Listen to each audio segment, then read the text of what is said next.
आप देख रहे हैं इंडिया पब्लिक खबर और मैं हूं आपके साथ आकांक्षा। एक ओर जहां पूरे देश में त्योहार की चमक दिखाई दे रही है, तो वहीं दूसरी ओर भारी विवाद भी देखने को मिल रहे हैं।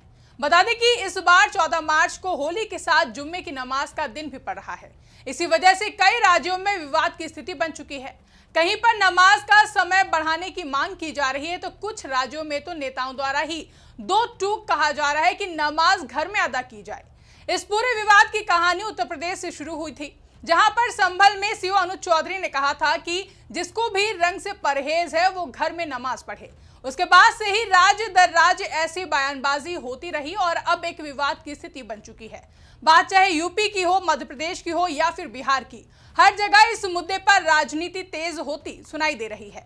उत्तर प्रदेश की बात करें तो यहां पर संभल में होली को लेकर तनाव की स्थिति बनी हुई है, जिसे लेकर भाजपा नेताओं द्वारा मांग की जा रही कि जुमा तो साल में कई बार आता है, लेकिन होली का त्योहार साल में सिर्फ एक बार आता है। ऐसे में मुस्लिम पक्ष को बड़ा दिल रखते हुए घर में ही नमाज अदा कर लेनी चाहिए। यहां तक कि उत्तर प्रदेश के मुख्यमंत्री योगी आदित्यनाथ भी कह चुके हैं कि 2 बजे तक होली खेल लेने दी जाए, उसके बाद मुस्लिम पक्ष नमाज अदा कर सकता है। अभी के लिए संभल में तो भारी पुलिस फोर्स तैनात कर दी गई है। वहीं मध्य प्रदेश की राजनीति में भी होली बनाम जुमे की नमाज का मुद्दा गूंज रहा है, जहां हिंदू पक्ष का कहना है कि नमाज का समय बदल देना चाहिए। यहां भी अपील कर दी गई है कि जिन्हें भी रंगों से परहेज है वो बाहर ही ना निकलें। लेकिन दूसरी तरफ मध्य प्रदेश में मुस्लिम पक्ष के धर्मगुरु दलील दे रहे हैं कि नमाज का समय बदलने की क्या जरूरत है। जब भाईचारे के साथ ही त्योहार मनाना है तो साथ मिलकर भी वो मनाया जा सकता है। जबकि बिहार में भी होली बनाम नमाज का मुद्दा गर्मा चुका है, जहां इस समय बीजेपी एमएलए हरिभूषण ठाकुर का बयान चर्चा का विषय बना हुआ है। उनका कहना है कि मैं मुसलमानों से अपील करना चाहता हूं कि 14 मार्च को रंगों और उमंगों का त्योहार है। होली के दिन रंग, अबीर और गुलाल उड़ाया जाता है। साल में 52 जुमे होते हैं, इस बार जुमे के दिन ही होली पड़ रही है। मैं मुस्लिम बंधुओं से अपील करता हूं कि वे अपने धार्मिक अनुष्ठान को घर में करें। आगे बीजेपी विधायक ने कहा कि बड़ा कलेजा रखते हुए अगर अबीर या रंग लग भी जाए तो बुरा नहीं माने। अगर ऐसा कर सकते हैं तभी घर से निकलें, जिससे कि वाद विवाद पैदा ना हो। घर पर ही रहकर अपने उत्सव को मनाएं। बीजेपी एमएलए हरिभूषण ठाकुर के इस बयान के बाद से ही बिहार की राजनीति में उबाल है। आरजेडी नेता और बिहार के पूर्व डिप्टी सीएम तेजस्वी यादव और जन स्वराज के मुखिया प्रशांत किशोर ने बीजेपी को आड़े हाथों लिया है। जहां आरजेडी नेता तेजस्वी यादव ने कहा कि बीजेपी एमएलए हरिभूषण ठाकुर इस तरह का बयान कैसे दे सकते हैं।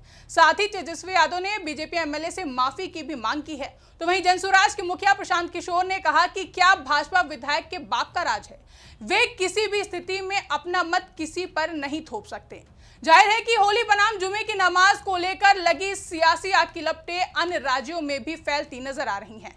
तो वहीं अब बात उत्तर प्रदेश की करें तो यहां पर पहले ही सपा ने इस विवाद को लेकर हंगामा काटा ही था और इसी बीच बसपा की भी इस पूरे मामले में एंट्री हो चुकी है और बसपा सुप्रीमो मायावती ने राज्य सरकारों को तल्ख रवैये में नसीहत तक दे डाली है।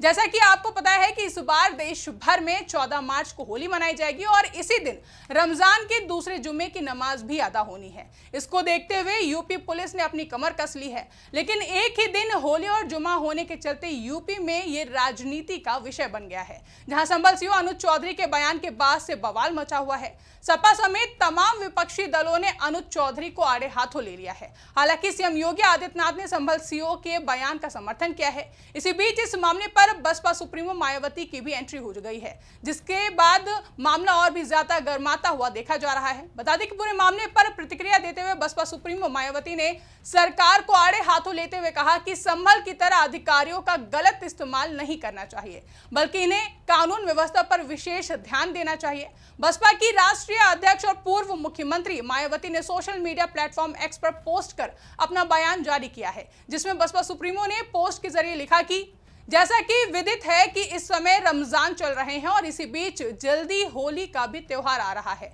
जिसे मद्देनजर रखते हुए यूपी सहित पूरे देश में सभी राज्य सरकारों को इसे आपसी भाईचारे में तब्दील करना चाहिए, तो ये सभी के हित में होगा। अर्थात इसकी आड़ में किसी भी मुद्दे को लेकर कोई भी राजनीति करना ठीक नहीं है। सभी धर्मों के अनुयायियों के मान सम्मान का बराबर ध्यान रखना बहुत जरूरी है। संभल की तरह अधिकारियों का गलत इस्तेमाल करना ठीक नहीं है तथा इनको कानून व्यवस्था पर विशेष ध्यान देना चाहिए।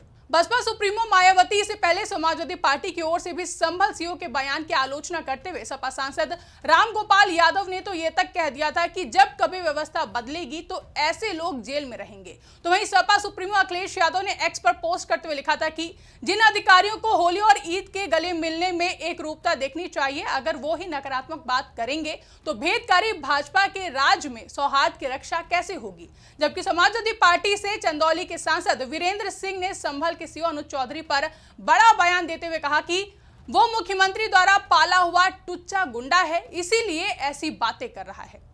बता दें कि बीते दिनों उत्तर प्रदेश के संभल सीओ अनुज चौधरी ने कहा था कि मेरा स्पष्ट संदेश ये है कि जिस भाई को होली खेलनी हो उस दिन वो बाहर निकले, और जिसमें कैपेसिटी हो रंग खेलने की और जिसका बड़ा मन हो वो बाहर निकले, नहीं तो अनावश्यक कोई भी आदमी बाहर ना निकले। अपने बच्चों के साथ रहे, अपने घर में नमाज पढ़े। घर में भी तो नमाज पढ़ते हैं, कोरोना टाइम में घर में नहीं पढ़ी। आगे सीओ अनुज चौधरी ने कहा था कि मेरे ख्याल से साल में 52 जुम्मे आते हैं और इत्तेफाक से ये जुम्मा इस बार रंग के दिन आया है, तो ये बहुत छोटी सी बात है। मैं तो चाहता हूं कि सब मिलकर होली खेलो। मेरी ये सोच है कि रंग से कोई छोटा बड़ा नहीं होता।